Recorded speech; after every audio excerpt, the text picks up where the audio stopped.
was a really tough election for me. Normally it isn't. It's usually very clean cut for me, very clear cut, I should say. This time it was really, really tough.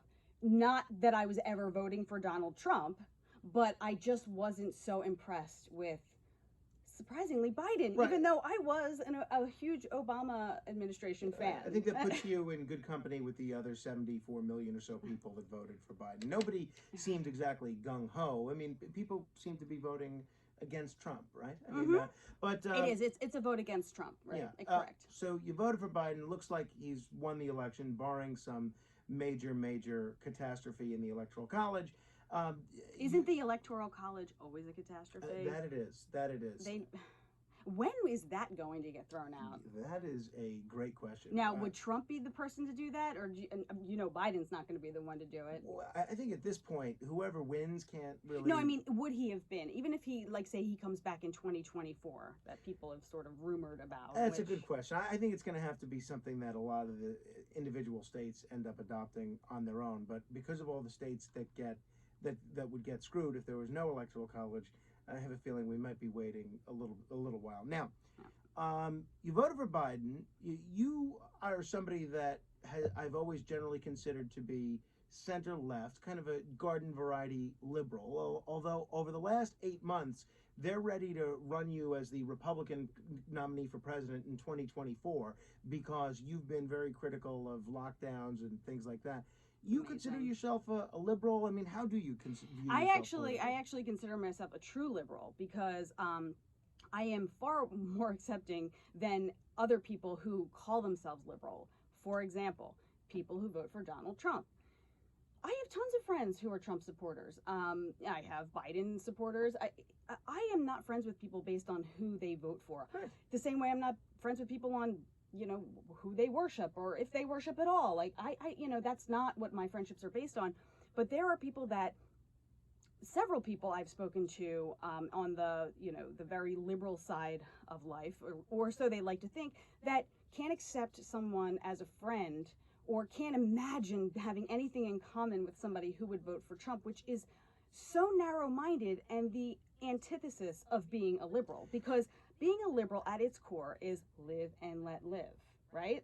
So how are you letting other people right? If you do have this ideological litmus test of, if right. you voted for X, then that's it. You're totally cut off. You're canceled essentially in right. social circles. Correct.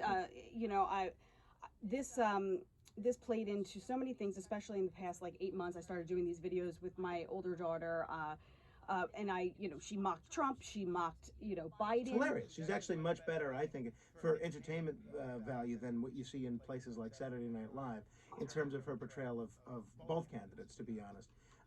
But she's way cuter, but than both candidates. That she is.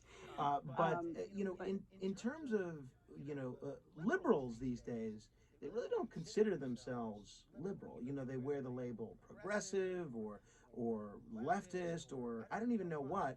I'm wondering if that has something to do with the changing face of liberalism. Do you think it does? I guess. There should be a new word for it because my generation says liberal, right? Mm-hmm. But the same generation, there are people who do exactly what I said, which is to kind of cage themselves in their own echo chamber of what they're thinking, and anybody who thinks outside of that is less than, or is unaccepted and can't be in their inner circle, which is then you just can't call yourself a liberal anymore. Yeah. I don't know what you call yourself. I have a few words of what you could call yourself, but I won't say them here. Now, one of the things, and this really shouldn't be political, but one of the things, as you alluded to, that's really sort of divided the people along political lines has been the reaction to these COVID restrictions. You've been very critical of things like mask mandates and things like lockdowns and things like shuttering schools in the name of COVID safety. Right. And you see this playing out very much now in that New York and New Jersey have come out with new COVID restrictions, limiting people to 10 people or more in private gatherings, no indoor dining after 10 p.m. Give me your reaction to now that we're on the precipice of the second wave, these new restrictions. Well, second wave. They need to get it right, because there are certain people that talk about a third wave, but the new Phil Murphy, the New Jersey governor, is talking about the second wave. Fine. He's saying that you can't be have any indoor dining between 10 p.m. and 5 a.m. 9:59, you're good to go, Frank. 10 p.m., that's it. All bets are off. The virus is nocturnal, like a bat. So, and I mean, everyone has said sort of the same thing that you have. And what do these public officials, whether it's Murphy, Cuomo, others, you know what I think it is? You know what I really think it is? And I hope I'm wrong. I hope I'm so wrong. And I never hope that I'm wrong, but I really hope I'm wrong. I usually hope you're wrong. It's the same here.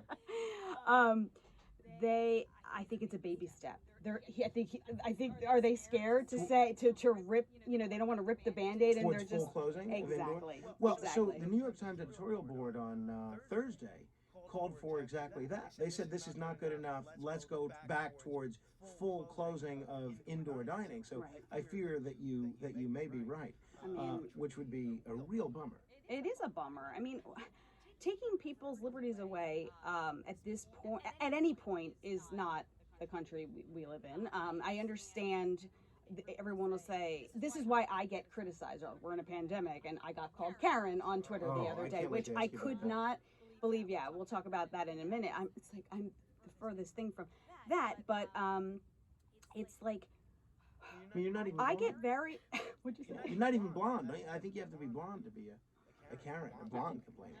I guess maybe. I know they do put a blonde wing on Karens. I think I have to be a lot older too. Maybe a little bit. Yeah, I mean, I think it's a level of complaining, to be honest. But I wasn't complaining, and that's the thing. I wasn't even complaining, and I'm not complaining now. All I'm saying is, we keep getting we're not permitted to live our lives over and over again by the same government that we surrender our money in taxes to. Yeah, needless to say, you're not on board with this ban on people Thanksgiving gatherings, for instance, of 10 or more. You're not on board with that. No, and I never was, and I never did it, and knock wood. I mean, everything's fine. I'm not a careless individual, and I'm not the type of person that walks into a store that requires a mask and doesn't put a mask on. No, I'm not that person. I do what, in that way, I am complying. But don't tell me what to do on my property, in my house, or with my family, my friends, and what have you. You will never get me to comply on that. And they can't even police that to begin with. But I find it astonishing when you go on social media, you'll see these people, just tearing down others who think independently for themselves and say, no, yeah, you know what? I'm not going to go do that. And then they just get completely pounced by the mob, It is really disconcerting. So in Chicago, the mayor has been very vocal. On Wednesday or Thursday, she came out, Lori Lightfoot, and basically said she's banning Thanksgiving in her city and clamping down on things. This is what prompted your Twitter complaint? I didn't even complain. I don't ever complain. Some guy who lives in Chicago, because this is like a 30-day lockdown, cancel Thanksgiving, see you later. Talk to me in mid-December, I guess, from the mayor. And this guy said, I'll still be having Thanksgiving, bring pie or something, just something kind of curt and funny. My friend Joe Borelli said the same thing on Staten Island, essentially. It was heavily criticized. And which is ridiculous. So, I simply said, good for you for just doing what you want to do. Don't get brainwashed by the masses, and happy Thanksgiving.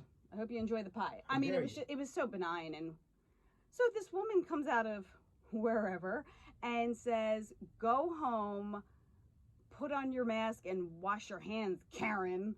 And I was like, I just wrote, oh, I would have loved to have seen your reaction. All I said was, how original. You're so bored. You're so bored.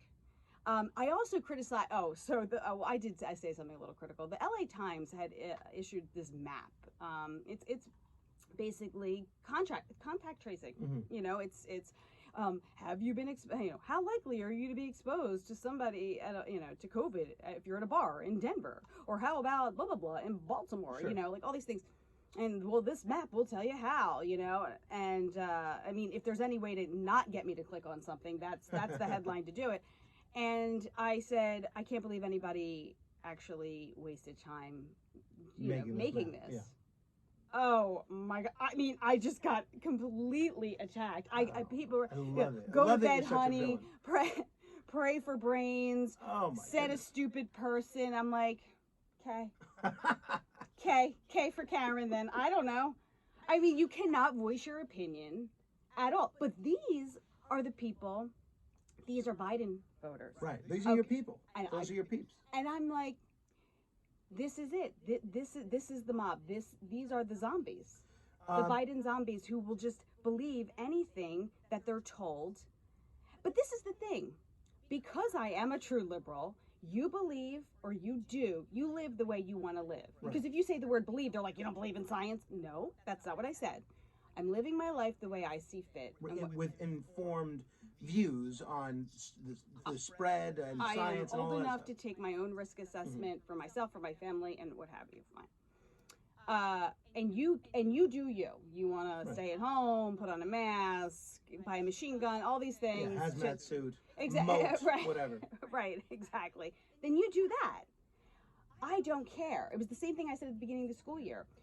You have a virtual option. If you take that option, that is your choice. I'm not taking the virtual option. So you conduct your household the way you do it. I do it my way, and that's it. But to attack people for their choices, to me, I've or never for their seen comedy, anything. I've never seen anything like this. Now, everybody preaches, oh, we're against cyberbullying, we're against picking on others. The one area where it seems totally okay to lambaste people like crazy is if they choose not to, wear a mask and adhere to all the COVID restrictions. Those are the people that it's perfectly okay to hold up to ridicule. Or anything. Even before COVID, the whole cancel culture. If you didn't 100% agree with canceling X, again, they come for you. Everybody is after everybody for not agreeing with them. Even Baby Yoda is the latest victim of the cancel culture. Give me your reaction, and I'm curious if you have voters' remorse over this. Joe Biden, one of his key advisors on this whole COVID situation is Michael Osterholm, who has essentially come out and said we should lock down the whole country for 4 to 6 weeks. But don't worry, everybody, we're going to give you a check from the government. Your reaction? To this. My reaction is not a good one. And this was something that I was critical of Joe Biden, about from the beginning, because he went on 2020 back in August. It was his first public interview after announcing Kamala Harris. And he was asked point blank, would you shut it down, do another shutdown? And he said yes. And I gasped. I was like, are you kidding me? You're going to shut down an already crumbling economy. That is crazy. And again, I love Joe Biden, but what are you talking about, Joe? Right. And so, yes, this guy, Michael Osterholm or whatever, comes out and says, oh, yeah, like, basically after inauguration, so everybody brace yourself for February, he's advising 4 to 6 weeks, although Fauci then comes out and says the lockdowns are not going to work. Yeah. What is happening? Like, everyone says, trust the science, whatever. Well, how do you trust it when it's this inconsistent? Well, that's the thing. Somebody come out and tell us exactly one thing, just one message, get on the same page about the messaging, and then maybe people might start listening. I just think that people in general need to get a grip, get a sense of humor. Again, with like I was telling you when I came in, I find it amazing that people, we had friends actually come down from New York, and on the way down, Biden was the projected winner, and she walked up and was like, I'm so happy, and I'm smiling, and she's like, are you? And I said, what made you say that? What would possess you to ask me that question? Have I ever, Right, you're not a mask fascist, I guess. That must be it. And it's really just my humor, or yes, I've definitely said things on your program that have ruffled some feathers, but also just my videos of mocking, just comedy videos mocking Biden. Everybody. Yeah. I mock everybody, of course. I mock every single human. Right. But somehow mocking Biden, wrong. Mocking Trump, that's good. Yeah. So it's get a grip, everybody. Get a sense of humor. Totally. Well, this has been a lot of fun, as it always is.